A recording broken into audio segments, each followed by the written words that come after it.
Assalamualaikum warahmatullahi wabarakatuh. Alhamdulillahirrabbilalamin wa bihi nasta'in wa la ilaha wassalatu wassalamu ala asyrofil anbiya'i wal mursalin wa ala alihi washabihi ajmain. Syukur alhamdulillah kepada Allah Subhanahu wa taala, berkat rahmat dan karunia kita dapat hadir saat ini untuk mempresentasikan hasil analisis. Salawat dan salam kalau kita sampaikan kepada Nabi besar kita Nabi Muhammad SAW yang membawa kita dari zaman gelap gulita hingga zaman terang benderang.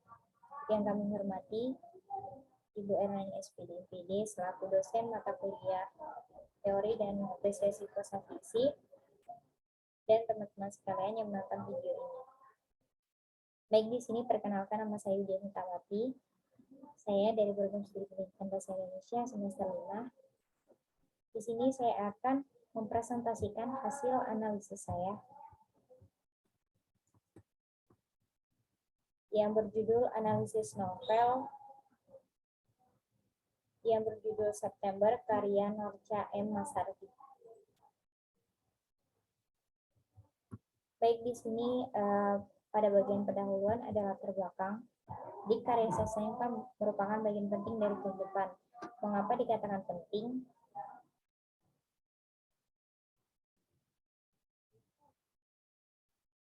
Baik, kita lanjut di sini pada bagian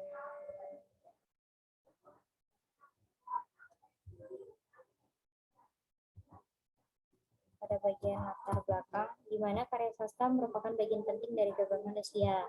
Mengapa dikatakan penting? Karena karya sastra merupakan hasil pemikiran oleh seseorang yang dituangkan dalam bentuk tulisan yang akan menjadi gambaran kehidupan yang berhubungan dengan alam semesta dan sang pencipta. Jadi apabila karya sastra sangat penting dalam kehidupan sehari-hari, maka kita akan beralih pada prosa fiksi. Apa yang dimaksud dengan prosa fiksi?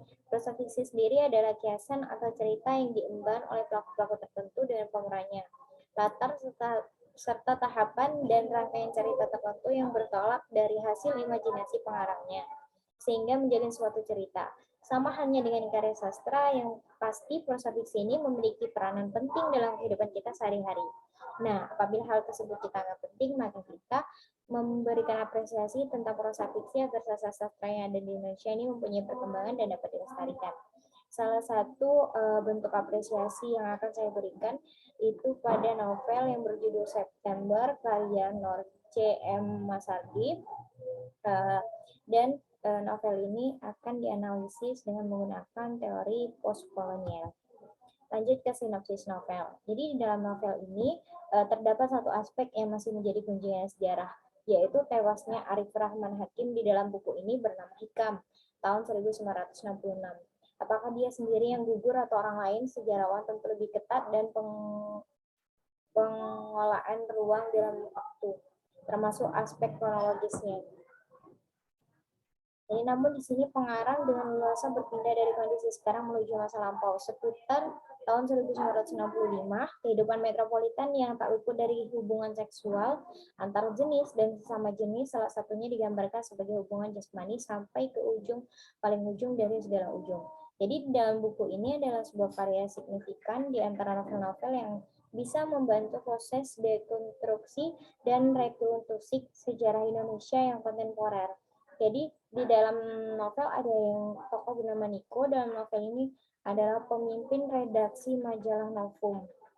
Ya, kita tahu istilah ini berarti bukti baru di pengadilan. Masyarakat menunggu naskah difilmkan secepatnya. Lantas Megento Rasa yang menjadi dangkal Merdeka September itu siapa?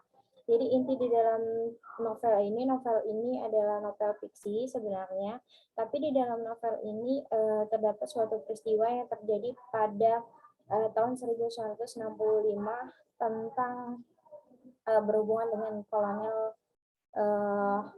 Salah satunya di dalam novel ini diceritakan ada Presiden Soekarno. Baik, kita lanjut ke pembahasan. Pembahasan di sini kita akan menganalisis novel ini dengan menggunakan teori postkolonial. Jadi saya mengambil teori postkolonial dari salah satu tokoh ternama. Jadi menurut namanya Edward Said. Menurut India, postkolonial ini berasal dari kata kolonial. Istilah koloni ini dalam Romawi berarti tanah pertanian atau pemukiman. Istilah ini mengacu pada orang-orang Romawi yang tinggal di negeri-negeri lain tetapi masih sebagai warga negara Romawi. Jadi secara definisi, postkolonial ini lahir sesudah kebanyakan negara terjajah memperoleh kemerdekaannya. Baik secara umumnya, postkolonial ini dipahami sebagai teori, wacana, dan istilah yang digunakan untuk memahami masyarakat bekas jajahan, terutama sesudah berakhirnya imperium kolonialisme modern. Dalam pengertian yang lebih luas, postkolonial ini juga mengacu pada objek sebelum dan pada saat terjadi kolonialisme. Jadinya intinya pada analisis postkolonial dalam karya sastra novel ini adalah di mana mencari letak sejarah atau peristiwa-peristiwa kolonial yang terjadi di dalam novel tersebut yang berhubungan dengan kolonial atau yang terjadi pada masa-masa kolonial. Baik, kita lanjut ke relasi teori postkolonialisme terhadap analisis sastra. Sangat banyak masalah yang dapat digali melalui teori postkolonial ini. Relasi atau keterkaitan, hubungan, atau kecocokan dengan analisis sastra ini sangat erat sekali tentunya. Salah satunya pada novel yang akan dianalisis ini, yaitu novel yang berjudul September, karya Norca M. Masardi, yang di dalamnya ini memuat masalah tentang tragedi peristiwa yang terjadi di Indonesia pada masa kolonial. Konflik yang biasa dianalisis dengan teori postkolonial ini seperti pada analisis kemarin berbeda kali ini dengan teori postkolonial yang tentunya akan menantang karena tidak hanya sekadar memandang unsur novelnya saja, memandang unsur novel seperti tokoh, tema, terus waktu, suasana, dan lain sebagainya. Namun di dalam teori postkolonial ini yang akan dibahas adalah sejarah dan kolonial yang ada atau yang terkandung di dalam novel tersebut. Di dalam teori postkolonial ini terdapat dua konsep. Yang pertama ada konsep mimikri namanya. Konsep mimikri ini adalah penelitian yang diartikan sebagai tindakan individual yang memerlukan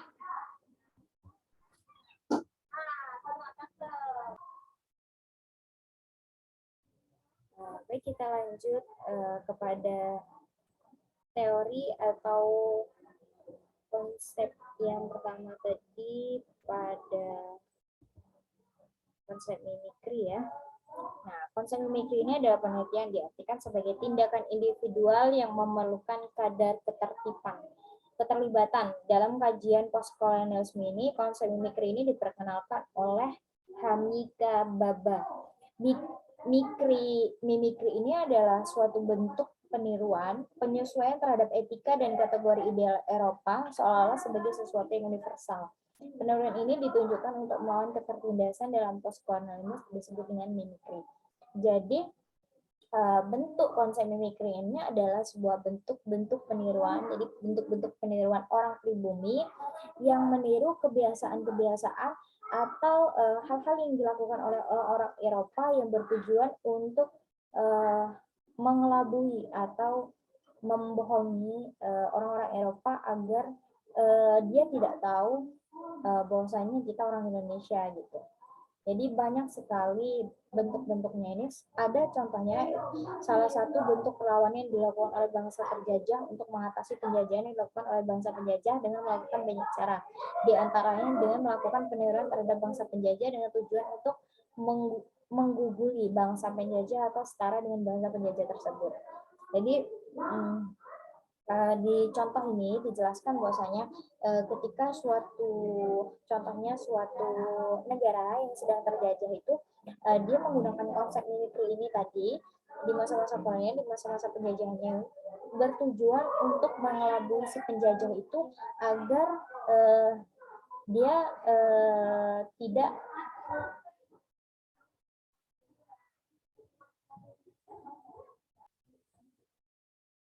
baik.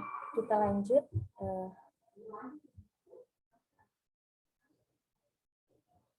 Kita akan lanjut kepada contoh yang nomor 2. Nah, tidak ada contoh yang nomor 2, mohon maaf. Selanjutnya kita ke pengertian konsep subaltern. Jadi yang konsep yang pertama tadi ada mimikri, yang kedua ada konsep subaltern. Subaltern ini adalah sebuah tindakan penindasan yang dilakukan bangsa-bangsa luar terhadap bangsa Indonesia. Subaltern ini sendiri berasal dari dunia militer untuk menyebut perwira di bawah kapten. Sekarang ini digunakan untuk menyebut orang-orang yang tertindas. Pada tahun 1970-an, subaltern ini mulai mengacu pada masyarakat terkolonialisasi di anak benua India dan memperspektif baru mengenai sejarah koloni imperial dari sudut pandang pihak yang terkolonialisasi, bukan pelaku kolonialisasi. Jadi yang disebut subaltern ini adalah orang-orang yang tertindas atau orang-orang yang pada saat itu dijajah, ditindas. Jadi kalau dulunya subaltern ini kalau berasal dari dunia militer, dia untuk menyebut perwira di bawah kapten, tetapi dalam konteks kolonial ini subaltern ini adalah untuk menyebutkan orang-orang yang tertindas, orang-orang yang ditindas. Orang-orang yang ditindas salah satunya yang menindas adalah negara-negara Eropa tadi. Dan di sini kita akan lanjut pada hasil analisis. Berdasarkan kerangka teori di atas, peneliti mendapatkan hasil analisis dari novel berjudul September. Novel sebagai bahan bentuk sastra ini merupakan realita yang di dalamnya terjadi peristiwa dan perilaku yang dialami dan diperbuat oleh manusia atau tokohnya. Realita sosial, realita fisiologis, realita religius, serta realita budaya merupakan tema yang sering didengar ketika seseorang menyebut novel sebagai realita kehidupan. Kajian postkolonial pada novel September karya Nok C.M. Nasakti. Jadi kan novel ini kan dibuat 60 tahun lamanya ya dari pengarangnya. Dan di dalamnya tersebut sebenarnya adalah realita kehidupan yang diceritakan di dalam novel. Yang di dalam novel tersebut dibentuk sebuah fiksi. Fiksi ini kan adalah cerita yang tidak benar-benar nyata. Namun sebenarnya novel tersebut berasal dari pengalaman pengarang sendiri. Berdasarkan dari kehidupan yang nyata. Ya kan salah satunya tokoh yang ada di dalam novel tersebut kan tadi ada Presiden Soekarno ya, presiden pertama kali negara Indonesia. Artinya novel tersebut memang dari sejarah Indonesia sendiri. Nah, di sini ada hasil dari konsep mimikri. Yang pertama ada pada sisi budayanya, ialah sarapan dengan roti dan susu saja. Jadi di dalam novel tersebut, setelah saya analisis, terdapat beberapa tindakan mimikri, yaitu bentuk-bentuk tindakan peniruan yang ditunjukkan untuk mengelabui para kolonial atau para orang-orang Eropa agar mereka percaya gitu. Dan di sini salah satu budaya yang terdapat bentuk peniruannya adalah sarapan dengan roti dan susu. Ya, seperti yang kita ketahui bahwasanya kita sebagai masyarakat pribumi, sebagai masyarakat Indonesia, kita biasa sarapan atau makan ini biasanya yang pertama dengan bubur ya. Kalau tidak dengan bubur, dengan nasi biasa, dengan lauk pauk, dan biasanya juga dengan nasi uduk. Berbeda dengan orang-orang Eropa di sana. Orang-orang Eropa di sana juga tidak makan nasi, dan paling sering mereka malah setiap sarapan itu memakan sarapan roti dan susu saja. Zaman di dalam novel tersebut terdapat beberapa tindakan sarapan roti dan susu saja.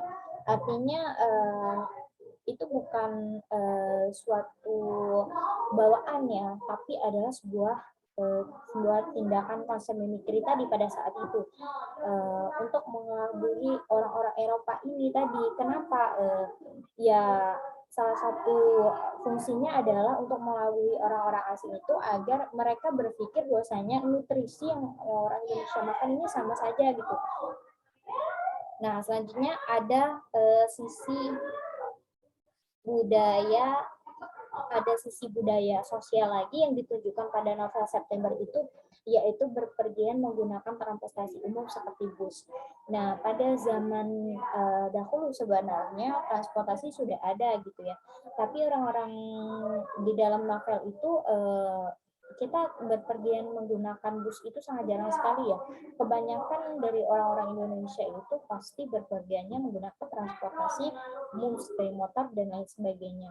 Namun di sini adalah tindakan berpergian menggunakan transportasi umum seperti bus ini adalah sebuah tindakan mimikri juga, yaitu bentuk-bentuk peniruan agar apa itu agar mengelabui si penjajah tadi, si orang-orang Eropa tadi, ini benar orang Indonesia atau imigran dari Eropa.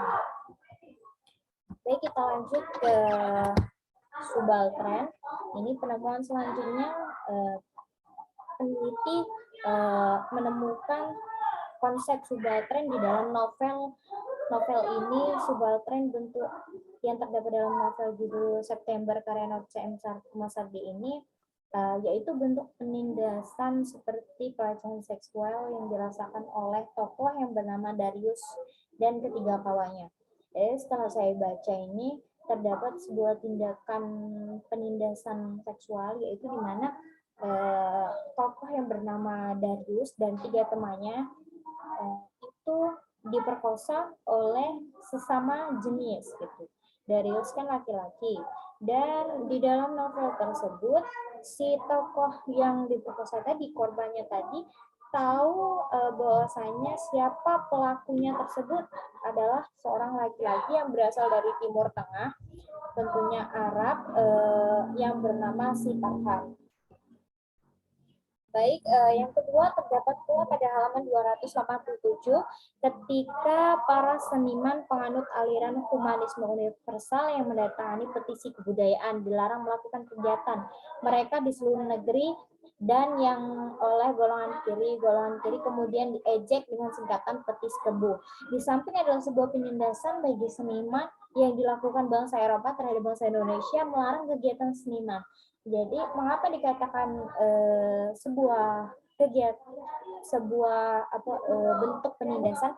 Karena orang-orang Eropa ini melarang seniman-seniman Indonesia untuk membuat karya sastra. Tentunya ini akan sangat membuat seniman sendiri merasa ditindas ya, karena mereka sebagai seniman tapi mereka sendiri tidak boleh membuat karya-karya sastra.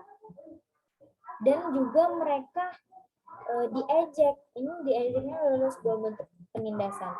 Ini selanjutnya ada contoh yang ketiga, di mana panggalan novel tersebut ketika band remaja Esok Bersaudara yang dituduh telah menyanyikan dan memperbolehkan lagu cengeng yang hanya menggunakan air mata dan menyebarkan rasisme, ditangkap dan dipenjarakan, dan sekaligus melarang rambut gondrong dan celana ketat serta rok mini yang merangsang birahi. Nah, ini adalah sebuah bentuk penindasan. Mengapa dikatakan seperti itu? Karena sebuah larang-larangan di mana kita yang seharusnya bangsa Indonesia di Indonesia sendiri bebas berekspresi, mau kita berambut gondrong tidak ada kaitannya, namun pada saat kolonial itu, pada masa itu di dalam novel tersebut tidak diperbolehkan, bahkan yang melakukan hal tersebut bisa dipenjarakan. Baik, itu adalah hasilnya. Kita ke penutup. Kesimpulannya, jadi berdasarkan hasil analisis yang telah dilakukan mengenai teori postkolonial ini, menurut seorang ahli yang bernama Edward Said, postkolonial berasal dari kata kolonial, yang istilah koloni dalam Romawinya berarti tanah, pertanian, dan pemukiman. Istilah ini mengacu pada orang-orang Romawi yang ditinggal di negeri lainnya, akan tetapi masih sebagai warga negara Romawi.